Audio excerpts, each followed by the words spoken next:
Right, folks, I am your RV Wingman, and this hour, well, towards the end of the hour, I'm going to give you an update regarding Camping World and my invitation to Camping World CEO Marcus Lemonis to join me on the show. You'll want to stick around for that for sure. To start us off, though, we have a couple of guests on the line who are authors of one of the most popular books ever written about RVing. Let's bring them up now. John and Kathy Huggins. Hi, y'all. We're good. Hi. Good. How you doing, Alan? Glad that you can be with us today. We are glad to be here. I listened to the first hour.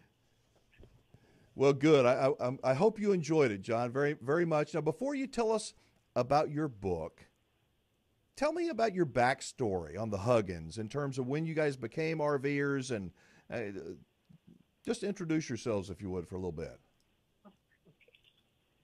I'm Kathy Huggins, and we full-time for 12 years. We got started because I got this idea to go camping.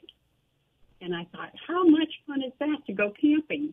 It took me about 2 years to talk John into going camping. So we bought a tent, we bought an air mattress, we bought all the stuff you need to do to go camping. And we went, and we had a wonderful time, except the air mattress didn't have any baffles in it. So if John got up, I went flat. If I got up, John went flat. When he came back to sit there, the other person. We laughed all night. What happened? So you're pretty brave, Kathy, to start out tent camping for a couple of years before you went to an RV. Oh, it didn't last long. We realized very quickly we needed to be up off the ground. So how did all that evolve into y'all becoming full-time RVers, John? Well, we had talked about it a little bit. We knew we needed to have wheels under us. We went to the Tampa RV show, and we went to the Escapees RV Club booth, and those folks talked to us for about an hour or more straight about how great full-timing was. And skeptical me, I said, okay, it sounds good, but what's the downside? And all four of them in unison said, we should have done it 10 years sooner. So we said, all right, let's go start looking for RVs. What was your why? Why did you do it, Kathy? I mean, what was your, what was the why? I love America. I love the United States, and I love to see it. I like to travel, and traveling in an RV means you get to take your bed with you. You can take your bathroom with you, which is nice. And you get to take, have your kitchen all there. And you can stay, as full-timers, which we were, you can stay in a place a month and see everything around there. This country is absolutely amazing. What was this job? Was this something that you guys jumped into pretty quickly, or did you do months and months of research, or how did you actually make that decision to jump in? It was quick, all right.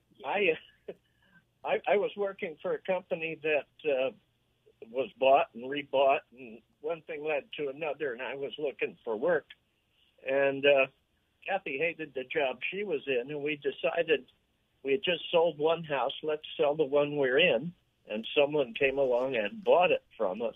We said, man, we better go look for this RV now or we're going to be homeless pretty soon.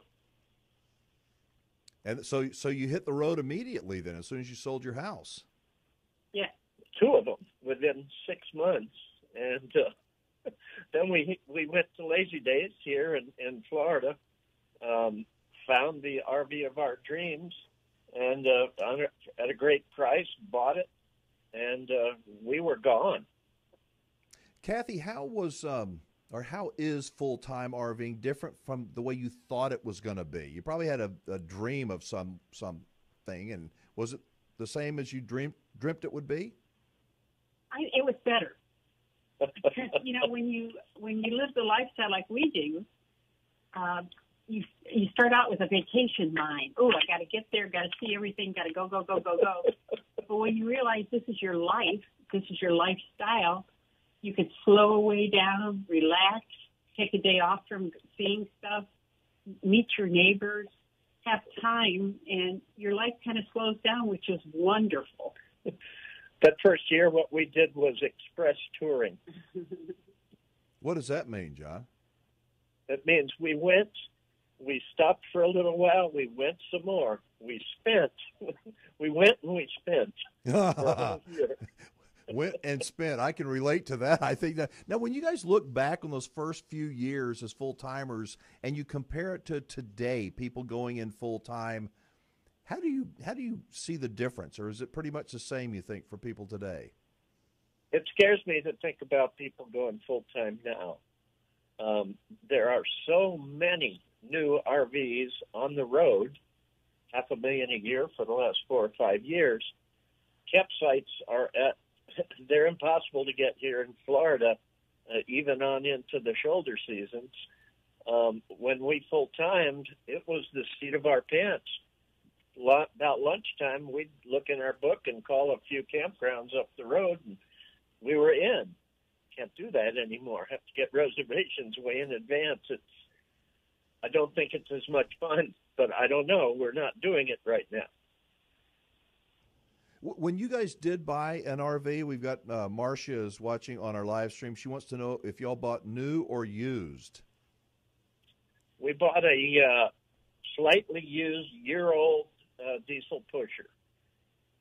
Okay. And we saved probably, I think the MSRP on that rig was about $185,000, and we bought it for $100,000. Wow, that's a good deal. So how did y'all? Well, tell me how this evolved into you writing a book, because the book became immensely popular. Well, it all started here in Sarasota, Florida, when we were wintering here, and our son is a radio producer, was at that time, and he had lost a Saturday morning show, and he called us up and said, "You guys can come in and do an RV radio show, right?" And, of course, we said, "Sure, we will." No problem. You had no idea what you were saying yes to, did you? That's correct. We did not. I mean, we'd been on the road at that time 3 years. 3 years. That was in 2008. And we just jumped into it, and we had a lot of friends who would call in, and we did a few interviews, and it was on the Internet. So we built an audience, and we called it Living the RV Dream. And when that ended and we had to leave and go out and start RVing again, we took it with us in the form of a podcast. We learned all about podcasting, and I bought a little bit of equipment, and off we went. And when you do that and give people good advice for a long time, they start to come back to you and say, "That's great stuff, but we don't like going back through old audio files. You guys ought to write a book." And when you get 12, 14 of those emails in a month, well, you sit down and you start writing a book, and that's what we did. And so the name of the book, and tell us a little bit about it, then we're going to jump to a break and reconnect on the other side. The name of the book is So You Want to Be an RVer. The mistakes that we made by not doing enough research, we researched and put it in the book, so that it's kind of a basic, here's what you can do, here's what you need to look for, this is why we chose to do something this way. We talk about pulling trailers, we talk about exit strategy, we talk about everything to do with owning an RV that we were aware of. And it was fun to write. It was extensive. And I think most people would really enjoy it, and they would always get some information out of it. And it's a real book, right, John? It's not just an e-book that is a virtual book. It's something well, you can actually... it is an e-book. It's available as an e-book, but most people buy the print book. It's huge. It's 8.5 by 11 format, because I added so much stuff in the second revision, I needed more pages. It's about, 130,000 words plus a gazillion pictures. All right, listen, guys, y'all can hold on for another couple of segments, right? Yeah. All right, beautiful, because we're going to talk about taking chances and sticking your neck out and all kinds of cool stuff on the other side. So, folks, we've got John and Kathy Huggins on with us. They are RV enthusiasts big time. They're also authors of So You Want to Be an RVer. And we're just getting warmed up. Still to come, we're going to learn about their follow-up book, if they're still full-timing, Why or why not, and a whole lot more right after this. This is the RV Show USA. I'm Alan Warren, your RV Wingman. Stay connected with us on YouTube and on Facebook, The RV Show USA.